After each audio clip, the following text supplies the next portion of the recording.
नमस्कार, वंदे मातरम। दोस्तों, स्वागत है आप सबका सैनिक पाठशाला में। पीसीडीए द्वारा स्पर्श के थ्रू से नोशनल इंक्रीमेंट लागू करके ऑटोमेटिकली पीपीओ निकलने शुरू हो गए हैं। जी हां, पीपीओ निकला है जिसमें नोशनल इंक्रीमेंट लागू करके कैसे बेसिक पे में बढ़ोतरी हुआ, जिससे बेसिक पेंशन भी बढ़ गया और कहीं ना कहीं ओआरओपी से भी ज्यादा का पेंशन पेंशनर को फिक्स किया गया, और कैसे पेंशन कैलकुलेशन में बदलाव हुआ, कैसे उनका एरियर का कैलकुलेशन होगा, वो सारी चीजें आपको आगे में कैलकुलेशन करके समझाऊंगा दोस्तों। क्योंकि नोशनल इंक्रीमेंट का फायदा पेंशनर को मिलना शुरू हो गया है, जिनको भी लागू है। अब इसके साथ ही साथ पूर्व सैनिकों को तगड़ा झटका देते हुए भारत सरकार ने एक आदेश निकाला है। ये पे फिक्सेशन वाला आदेश है दोस्तों। झटका क्या लगा है, किन को नुकसान होगा, वो भी आगे समझेंगे आज के इस वीडियो में। इसके साथ ही साथ माननीय कोर्ट का एक जबरदस्त फैसला आया है, जिस फैसले में माननीय कोर्ट ने 2006 से लेकर अभी तक का सब कुछ रिफिक्सेशन करने का आदेश सुनाया है। जी हां, कई सारे कर्मचारी, कई सारे पेंशनर्स का यह देखा गया है कि गलत ऑप्शन लेने की वजह से या गलत ओपीटी फिक्स होने की वजह से, गलत ऑप्शन का चुनाव होने की वजह से उनका पेमेंट में घाटा हुआ है। उनको जूनियर से भी कम का पेमेंट मिला है, साथ वाले से भी कम का पेमेंट मिला है। ऐसे कई हजारों, लाखों में शायद केस हैं। तो ऐसे केस में माननीय कोर्ट ने एक नजीर पेश कर देने वाला फैसला सुनाया। ना सिर्फ 2006 का ऑप्शन, बल्कि उसके बाद जितने भी ऑप्शन थे, जितने भी प्रमोशन थे, सबको रिफिक्सेशन करने का आदेश दिया है और उनका रिकवरी हुआ था उसको भी वापस करने का आदेश सुनाया है। यह आदेश मोटिवेट करने वाला है दोस्तों। आगे माननीय कोर्ट का इस जनवरी महीने के आदेश को देख करके समझेंगे, डिटेल्स में समझेंगे। तो चलिए इन्हीं 3 विषयों को लेकर आगे बढ़ेंगे आज के इस वीडियो में। आगे बढ़ने से पहले हमेशा की तरह, अगर आप सैनिक पाठशाला चैनल का वीडियो पहली बार देख रहे हैं या अभी तक चैनल को सब्सक्राइब नहीं किया है, तो चैनल के साथ जुड़े रहने के लिए, इसका हिस्सा बने रहने के लिए और आपसे जुड़ी हुई भरोसेमंद ऑथेंटिक जानकारियां पाते रहने के लिए चैनल को सब्सक्राइब जरूर करें। अगर वीडियो जो अच्छे लगे तो दोस्तों के साथ शेयर करें, लाइक करें और वीडियोस को हाइप जरूर करें, ताकि बाकी पेंशनर्स के पास भी वीडियो पहुंच सके। चलिए दोस्तों, अब आगे बढ़ते हैं।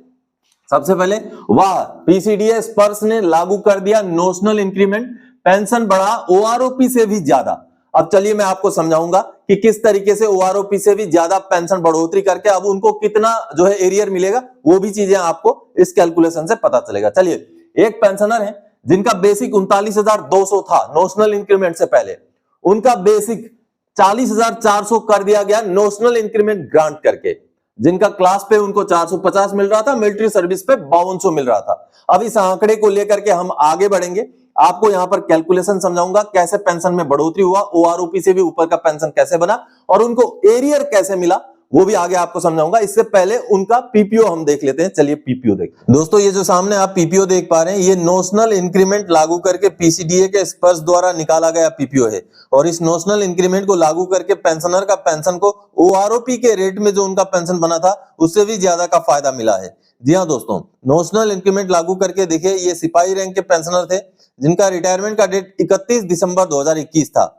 उनको पिछला जो इंक्रीमेंट लगा था वो 1 जनवरी 2021 में लगा था। तो अगला इंक्रीमेंट उनको 1 जनवरी 2022 में लगना था, लेकिन अपने इंक्रीमेंट से एक दिन पहले ही वो रिटायर हो गए, जिस वजह से उनको नोशनल इंक्रीमेंट लागू हुआ। अब इस नोशनल इंक्रीमेंट का भुगतान करते हुए ये पीपीओ निकाला गया है। आप यहां पर अगर देखेंगे तो आपको यहां पर देखने को मिलेगा notional with effect from date 1 May 2023। और ये डेट इसलिए लिया गया है दोस्तों, क्योंकि सुप्रीम कोर्ट का आदेश के हिसाब से किसी को अगर नोशनल इंक्रीमेंट मई 2023 से पहले भी लागू हो, लेकिन फायदा उसको केवल मई 2023 के डेट से ही मिलेगा। चाहे वो कभी के भी रिटायरी हो, लेकिन उनको फायदा मिलेगा मई 2023 से। तो उसी हिसाब से मई 2023 से उनका ये नोशनल इंक्रीमेंट लगाकर ये पीपीओ निकाला गया है। अभी जनवरी महीने का पीपीओ है। इनको एमएससीपी हवलदार के हिसाब से ये पेंशन ले रहे थे। ये देखिए L05 सिपाही रैंक के हैं, 2021 के रिटायरी हैं, हवलदार रैंक का ये पेंशन ले रहे थे। अब चलिए मैं दिखाता हूं कि कैसे उनको फायदा हुआ है। अब देखिए, इनका पेंशन में दोस्तों बढ़ोतरी हो गया और वो उनका पेंशन अभी आज के डेट में बढ़ करके 23,025 हो गया है। जो पेंशन उनको रिटायरमेंट आते टाइम 22,425 था, लेकिन ओआरओपी में उनका जुलाई 2024 से 17 साल के हवलदार के हिसाब से 22,476 बन गया था। 22,425 से बढ़कर 22,476 बन गया था। एक मिनिमम जो है बढ़ोतरी उनको ओआरओपी में मिला था। अब उसका भी बढ़ोतरी होते हुए अब 22,476 से पेंशन बढ़ के 23,025 बन गया है, जिसका फायदा उनको मई 2023 से लेके अभी तक मिलना है, क्योंकि ये पीपीओ अभी निकाल दिया गया है। 7 जनवरी 2026 का पीपीओ है। अब देखिए, अल्टीमेटली उनका 22,476 जो पेंशन था वो बढ़ के अब 23,025 हो जाएगा। उनका जो पहले बेसिक लिया गया था दोस्तों नोशनल इंक्रीमेंट से पहले, वो 39,200 रुपए बेसिक लेकर के उनका पेंशन बनाया गया था। लेकिन अब जो बेसिक लिया गया है दोस्तों, अब बेसिक लिया गया है, ये देखिए ये बेसिक लिया गया 40,400 लिया गया है। यानी कि उनका बेसिक पे को एक इंक्रीमेंट लगा दिया गया और इसके हिसाब से जब पेंशन फिक्स किया गया तो पेंशन किस तरीके से निकला है और एरियर किस तरीके से निकलेगा वो मैं आगे बोर्ड में आपको समझाऊंगा। तो अभी आप सबने पीपीओ देख लिया दोस्तों, किस तरीके से उनका नोशनल इंक्रीमेंट लागू करके एक इंक्रीमेंट का फायदा उनको दिया गया। अब उसी इंक्रीमेंट की वजह से जो पेंशन में बढ़ोतरी हुई है या जो एरियर मिलेगा वो आगे बताता हूं।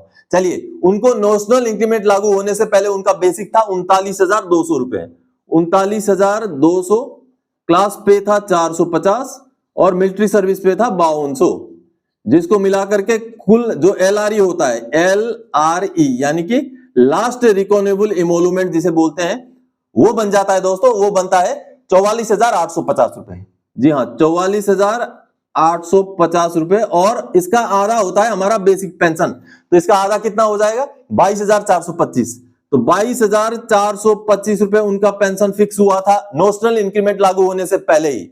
अब जैसे ही नोशनल इंक्रीमेंट लागू हो गया उनका बेसिक कितना बन गया, एक इंक्रीमेंट लग गया और उनका जो बेसिक पे जो 39,200 उनको दिया गया था रिटायरमेंट के टाइम में, उसमें बढ़ोतरी हो गई और बढ़ोतरी होकर के 40,400 बन गया उनका बेसिक। 40,400 बेसिक प्लस क्लास पे 450 और प्लस मिलिट्री सर्विस पे 5200। अब इसको मिलाकर के जो एलआरई बना, अब आखिर में जो एलआरई बना, नोशनल इंक्रीमेंट लागू करके जो एलआरई बना वो बना दोस्तों 46,050। जी हाँ, 46,050 इनको जोड़ लिया हमने, इसको हमने 2 से भाग कर दिया तो इनका पेंशन नोशनल इंक्रीमेंट लागू करके कितना बना 23,025, 23,025। तो ये है बेसिक सा बिल्कुल कैलकुलेशन, बिल्कुल बेसिक सा कैलकुलेशन जिसमें हमने नोशनल इंक्रीमेंट लागू होने से पहले का बेसिक निकाला, उसके बाद नोशनल इंक्रीमेंट लागू होने के बाद का बेसिक पेंशन निकाला। अब चलिए, अब इनको एरियर किस तरीके से मिलेगा। अब इनको एरियर मिलेगा दोस्तों, ये 2021 के रिटायरी हैं लेकिन 2021 से इनको एरियर नहीं मिलेगा। क्यों नहीं मिलेगा? सुप्रीम कोर्ट का साफ आदेश है कि जो नोशनल इंक्रीमेंट का फायदा मिलेगा वो मई 2023 से ही मिलेगा, उससे पीछे का कुछ भी बढ़ोतरी नहीं मिल पाएगा। तो ऐसे में इनको जनवरी 2021 से लेकर के अप्रैल 2023 तक का कुछ भी नहीं मिलेगा, क्योंकि वो दिसंबर 2021 के रिटायरी थे। तो जनवरी 2022 से लेकर अप्रैल 2023 तक उनको कुछ भी नहीं मिलेगा, कुछ नहीं मिलेगा, क्योंकि सुप्रीम कोर्ट का आदेश ने रेस्ट्रिक्शन लगा दिया। आगे उनको मई 2023 से लेकर जून 2024 तक का क्या मिलेगा, वो मिलेगा उनको ये जो डिफरेंस है 22,425 रुपए उनको मिला पहले और 23,025 रुपए उनको मिलना है अभी नोशनल इंक्रीमेंट के बाद, तो डिफरेंस हो जाता है 600 रुपए का। तो ये जो 14 महीने बन रहे हैं, ये 14 महीने का उनको 600 रुपए हर महीने का करके जो डिफरेंस का पैसा बनेगा, जो बन रहा है दोस्तों 8,400 रुपए, उसके ऊपर अगर हम डीए जोड़ दें तो लगभग 12,000 के आसपास बन जाएगा। उसके बाद अब जुलाई 2024 से क्योंकि इनका पेंशन बढ़ गया था ओआरओपी में, इनको 17 साल के लेंथ ऑफ सर्विस के हवलदार के हिसाब से 22,476 रुपए बेसिक पेंशन बन गया था। तो 22,476 और 23,025 का डिफरेंस मिलेगा इनको इस पीरियड में, ये जो 18 महीना है इस पीरियड में मिलेगा और ये बन जाता है लगभग 18 महीने का बन रहा है दोस्तों, ये बन रहा है 9,882 रुपए। तो 9,882 में अब थोड़ा डीए जोड़ देंगे तो ये भी लगभग जाकर के 12-13 हजार। तो कुल मिलाकर के अगर हम देखें तो 25,000 से लेकर 30,000 के बीच का इन पेंशनर का एरियर बन जाएगा नोशनल इंक्रीमेंट के लागू होने की वजह से। अब इस तरीके से इन पेंशनर को नोशनल इंक्रीमेंट का आगे फायदा मिलेगा, एरियर भी मिलेगा और बढ़ा हुआ पेंशन आगे तक उनको मिलता रहेगा। तो ये है नोशनल इंक्रीमेंट का फंडा। जो भी 31 दिसंबर को अगर रिटायर हुए हैं उनका अगर इंक्रीमेंट 1 जनवरी को ड्यू था, अगले दिन ड्यू था, तो उनको लागू है। और जो भी अगर 30 जून को रिटायर हुए हैं उनका इंक्रीमेंट 1 जुलाई को ड्यू था, तो उनको भी नोशनल इंक्रीमेंट लागू है। 2006 के बाद वालों को लागू किया गया है और अभी जो लेटेस्ट रूल लागू किया गया, हालांकि ये बहुत बड़ी विसंगति है कि प्रीमेच्योर रिटायरीज को डिसेबिलिटी जो मेडिकल बेस पर जो रिटायरमेंट आए हैं उनके लिए मना किया जा रहा है नोशनल इंक्रीमेंट, जबकि माननीय कोर्ट के आदेश में, सुप्रीम कोर्ट का आदेश में ऐसा कुछ भी जिक्र नहीं है। चलिए, अब नोशनल इंक्रीमेंट की जानकारी ये रही। अगली जानकारी की ओर आगे बढ़ते। भारत सरकार ने पूर्व सैनिक के पे फिक्सेशन, पे प्रोटेक्शन को लेकर बड़ा आदेश जारी किया है। स्थिति क्लियर कर दिया है, स्थिति क्लियर कर दिया है दोस्तों, लेकिन कहीं ना कहीं झटका दे दिया है पूर्व सैनिकों को। पूर्व सैनिकों का दोबारा से रिफिक्सेशन करने का आदेश दिया है, जो कहीं ना कहीं नुकसानदायक हो सकता है। चलिए जो लेटर जारी किया है मंत्रालय द्वारा उसको देखते हैं। दोस्तों ये सामने जो आप लेटर देख पा रहे हैं, ministry of communication department of post का ये लेटर है, और ये लेटर कहीं ना कहीं पूर्व सैनिकों के लिए एक बहुत बड़ा झटका है। जी हाँ दोस्तों, जो भी पूर्व सैनिक रिटायरमेंट हो जाने के बाद, फौज से रिटायर हो जाने के बाद पोस्टल डिपार्टमेंट में लगे हैं, पोस्टल असिस्टेंट या सॉर्टिंग असिस्टेंट के पद पर, उनके लिए एक बहुत बड़ा झटका है। जी हाँ, ये देखिए 20 जनवरी 2026 का ये लेटर है। अब उनको पे प्रोटेक्शन देने से मना कर दिया गया। केवल देने से मना नहीं किया गया, बल्कि पीछे अगर किसी का पे प्रोटेक्शन हो गया तो उसको विड्रॉ करने का भी आदेश दे दिया गया है। ये देखिए, पहले तो पूरा विस्तार में बताया गया है इनके बारे में, जो इनका क्वालिफिकेशन है उसके बारे में बताया गया है, और पिछले पे कमीशनों में किस तरीके से उस पोस्ट में, पोस्टल असिस्टेंट या सॉर्टिंग असिस्टेंट में, या लॉ डिवीजन क्लर्क और जूनियर क्लर्क में किस तरीके का व्यवधान था, उसको दिखाया गया है। उसको दिखाने के बाद आखिर में दोस्तों, आखिरकार ये जवाब दिया गया है और ये डिसीजन लिया गया है। देखिए, keeping in view the above facts and the historical differences in the recruitment channels, different pay scales, prescribed qualifications and nature of duties between PS and SS, PS and SS मतलब postal assistant and sorting assistants, and LDCs now JSS, the DOPT यानी कि department of personnel training order of 1987 that covers only telegraphists, telephone operators and not the PAs, and the fact that para 16(2) of the CCS fixation of pay re-employment pensioners order 1986 does not explicitly cover PASA.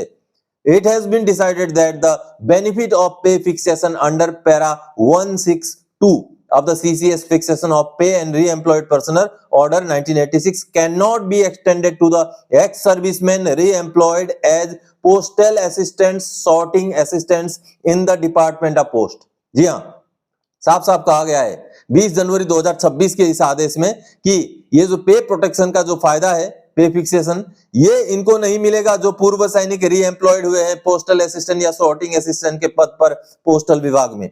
और साथ ही साथ केवल इतना ही नहीं, अगर किसी का revision हो गया तो उसको वापस लेने की भी बात कही गई है। हालांकि जो दे दिया गया वो रिकवरी नहीं होगा, लेकिन जो उनका बेसिक फिक्स किया गया वो कम में आ सकता है। देखिए, in case where the benefit has already been extended to ex serviceman re-employed as PASA, no recovery shall be made. However, their pay shall be refixed in accordance with the para 4 and 5 of the DOPT OM dated 31 July 1986 after issuing a so cause notice and disposing of their representations by reasoned and speaking order। यानी कि दोस्तों साफ साफ कहा गया है, अगर किसी को पे प्रोटेक्शन मिल गया है तो उनका भी पे प्रोटेक्शन विड्रॉ किया जाएगा, रिफिक्सेशन किया जाएगा। हालांकि पीछे जो दे दिया गया उसको रिकवरी नहीं किया जाएगा। इस तरीके से ये आदेश निकाला गया है, जो कहीं ना कहीं जितने भी पूर्व सैनिक पोस्टल विभाग में पोस्टल असिस्टेंट या सॉर्टिंग असिस्टेंट के पद पर नियुक्त हैं, उनके लिए ये बड़ा झटका है दोस्तों। चलिए अब अगली जानकारी दोस्तों, कोर्ट का पेंशनर के फेवर में जबरदस्त फैसला।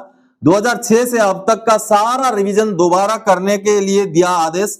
एफएसए का रिकवरी 1,43,666 को भी वापस करने का दे दिया है आदेश। जी हाँ दोस्तों, ऐसा देखा गया बहुत सारे पेंशनर्स के केस में कि उनको जूनियर से कम पेंशन मिल रहा है, उनको सर्विस के दौरान भी जूनियर से कम पेमेंट मिला या साथ वाले से कम पेमेंट मिला, उनका ऑप्शन भी सही सही छठे पे कमीशन में नहीं फिक्स हो पाया, सातवें में नहीं हो पाया। तो ऐसे में माननीय कोर्ट ने जो भी पेंशनर के लिए सही सही फिक्सेशन था, जो ऑप्शन उनके लिए फायदेमंद था, उसको इंप्लीमेंट करने के लिए और 2006 से लेकर अभी तक का सब कुछ रिवाइज करने का आदेश सुनाया, जो कि सबको मोटिवेट करने वाला ये माननीय कोर्ट का आदेश है। चलिए आदेश का कॉपी देखते हैं दोस्तों। माननीय एएफटी लखनऊ बेंच का ये 19 जनवरी 2026 का ये एक ऐतिहासिक फैसला है। जी हाँ, इस फैसले में माननीय कोर्ट ने पूरा 2006 से लेकर अभी तक का सब कुछ रिवीजन करने का आदेश सुनाया है।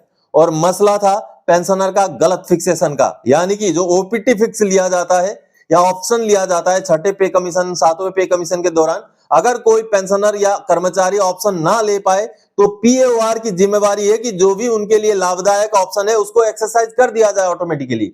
ये इसमें माननीय कोर्ट ने आदेश दिया है। देखिए, इनका एक एमएसपी का भी इशू था और इनका एफएसए के दौरान दोस्तों पैसा जो है रिकवरी भी किया गया था, तो माननीय कोर्ट ने उसको भी वापस करने का आदेश सुनाया। आपको मैं जो फाइनल जजमेंट का लाइन है उससे आपको पता चल जाएगा कि किस तरीके से माननीय कोर्ट ने पूरा रिफिक्सेशन करने का आदेश सुनाया है।